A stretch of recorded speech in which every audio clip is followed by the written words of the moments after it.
আজি দুপৰীয়া ৰান্ধিছিলোঁ একেবাৰে সহজ আৰু কম সময়তে হৈ যোৱা এটা ৰেচিপি। যদি আপোনালোকে মাছৰ এইটো ৰেচিপি ট্ৰাই কৰা নাই এবাৰ নিশ্চয় ট্ৰাই কৰি চাব, খাবলৈ বিৰাটেই ভাল পাব। তাৰ কাৰণে কি কি বস্তু প্ৰয়োজন হ'ব ভিডিঅ'টো একেবাৰে শেষলৈকে চালে গম পাব। মই প্ৰথমতে মিক্সাৰ বাতিটোত পিঁয়াজ এটা কাটি লৈছোঁ, লগতে নহৰু কেইফুটামান দি ধুনীয়া এটা ফাইন পেষ্ট বনাই ল'লোঁ। তাৰ পাছতে লাগিব দৈ লাগিব। এয়া হ'ল যোৱাকালি নহয় সিদিনাখন মানে বাহঁতৰ ঘৰলৈ গৈছিলোঁ, তাৰ পৰা সেই দৈ দি পঠাইছিলে। দৈখিনি দেখি মনত পৰি গ'ল মাছৰ ৰেচিপিটো।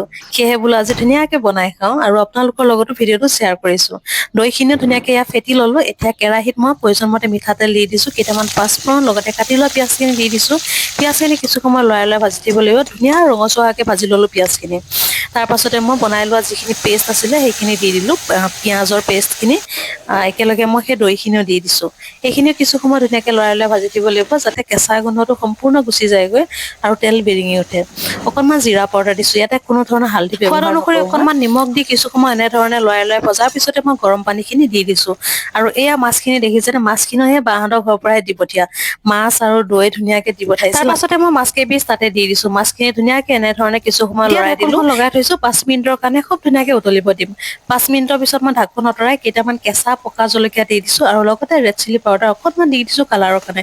আপুনি ৰেড চিলি পাউডাৰটো তেলতে দি দিব পাৰে, যিহেতু মই ল'ৰাটোক খুৱাম, গতিকে তাৰ কাৰণে অকণমান উলিয়াইহে মই একেবাৰে শেষত মই জলকীয়াখিনি দি দিছোঁ আৰু মাছ এপিছো ধুনীয়াকে উলিয়াই থ'লো। সেই পেটৰ মাছ পিচ যে, সেই মাছ পিচ আকৌ ল'ৰাটোৰ কাৰণে উলিয়াই থ'লো। আকৌ পিছত আপোনালোকে কমেণ্ট কৰিব নহয়, কিছুমানে কমেণ্ট কৰিব নহয় 3 পিচ মাছ আছিল আৰু এপিচ ক'ত গ'ল।